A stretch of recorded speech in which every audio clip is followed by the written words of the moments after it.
Alors dans cette vidéo, on va faire le petit bilan de la troisième semaine qui vient de se finir. Et donc au passage, cette troisième semaine de bootcamp qui avait démarré entre fin septembre et début octobre n'a pas été bonne. En fait, on était dans le négatif si jamais je te montre les résultats. Voilà, on est à 1300. Cependant, quand tu regardes sur la vue d'ensemble, le mois de septembre, en fait, on est largement bien dans le positif avec la méthode 1 et la méthode 2.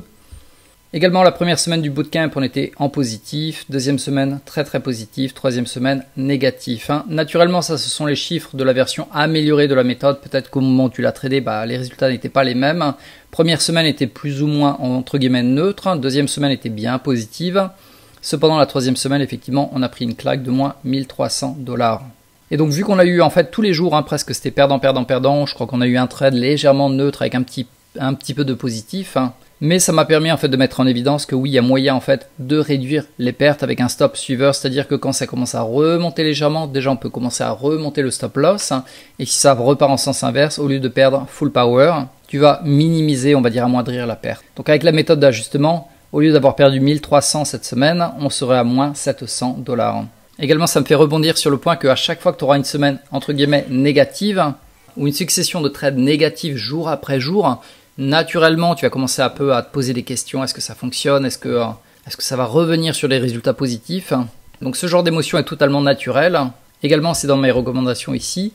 Le mieux, en fait, c'est de passer en fin de semaine à travers chacun des trades. Tu reviens sur chacun des trades. Parce que quand tu le fais de manière backtest, donc quand tu fais les trades sur le passé, là, il n'y a plus d'émotion, en fait. Donc, entre guillemets, tu t'en fous d'avoir des pertes. Et tu peux repasser à travers chacun des trades, notamment ici, Méthode numéro 2, le 1er octobre, il était perdant. Si on avait amoindri la perte, on serait à moins 100 $. Bref, tu vois, ça te fait réviser en même temps la méthode. Et ça te fait prendre conscience que tu n'as pas fait d'erreur, entre guillemets, que voilà, malgré tout, il y a les pertes ici. Et malgré tout, quand tu vois les résultats sur la grande image, effectivement, voilà, les résultats sont là.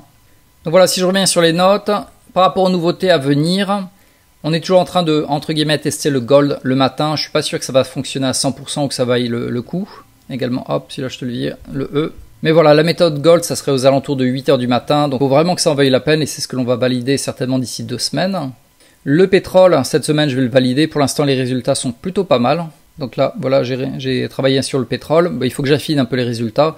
Bon, pour l'instant, là, on a eu un seul trade en mois d'octobre. Le mois de septembre était vraiment très intéressant. Le mois de juillet était moyen, mais il y a moyen en fait d'améliorer ces résultats ici. Donc il faut que je repasse à travers les backtests. Finalement, le mois de juin, c'était pas mal. Mois de mai, 1000 $, voilà. Et au passage, pour le pétrole, on le traderait exactement avec la même méthode numéro 2, donc le double haut et le double bas. Également, Florent, qui fait partie du groupe, a commencé à backtester la méthode numéro 1 sur le Dow Jones qui a l'air de fonctionner. Donc ça apporte des trades supplémentaires à des moments différents. Et de mon côté, donc ça sera plutôt la semaine suivante, voire la semaine d'après, je vais tester le Russell sur la méthode 1 et la méthode 2. Et finalement, certainement cette semaine, on va tester en fait de trader directement sur TradingView, qui sera connecté avec Tradovate. Donc déjà, ça peut supprimer un écran et faciliter, on va dire, les manipulations.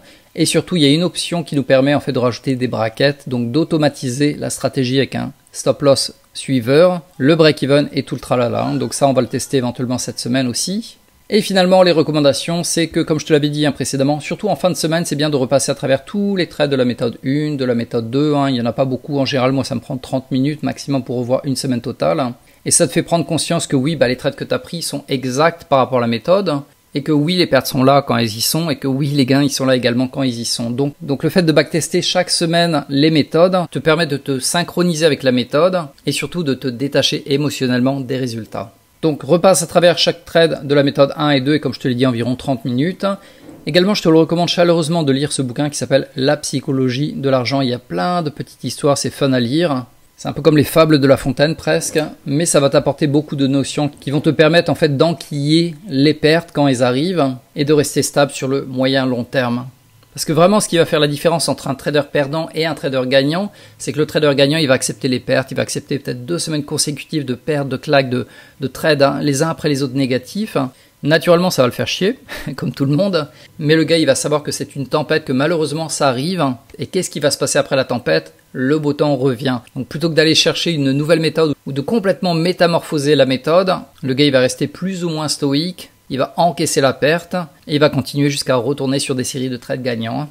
Donc vraiment, ce qui va faire la différence en trading, c'est ta capacité à encaisser, on va dire, les coups perdants. Donc comme je l'ai marqué également, une semaine négative ou plusieurs jours négatifs consécutifs, ça ne signifie pas que ça marche. Il faut juste les encaisser. Mais quoi qu'il arrive, si la méthode ça fonctionne sur des mois, c'est normal que de temps en temps tu aies des semaines pourries comme celle-là par exemple. Voilà, donc dans ces moments de doute, comme je te l'ai dit, surtout n'hésite pas à refaire les backtests. Revois également les résultats dans la grande image, c'est le plus important. Et personnellement, c'est souvent ce que je fais. Quand je me prends des claques comme ça par exemple, je reviens visiter en fait les backtests. Je les refais sur un mois, 2 mois par exemple, ça va me prendre 2-3 heures. Et là je me dis ok bon, t'inquiète pas, ça fonctionne, on garde le cap. Mais sinon c'est vrai que c'est facile d'être entre guillemets déstabilisé.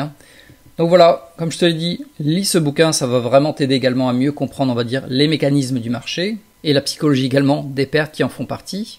Et finalement, on va passer cette semaine certainement avec le pétrole, que l'on va valider j'espère, ou éventuellement avec le gold. Et semaine d'après, on va essayer de valider le Dow Jones et éventuellement on va commencer à backtester le Russell.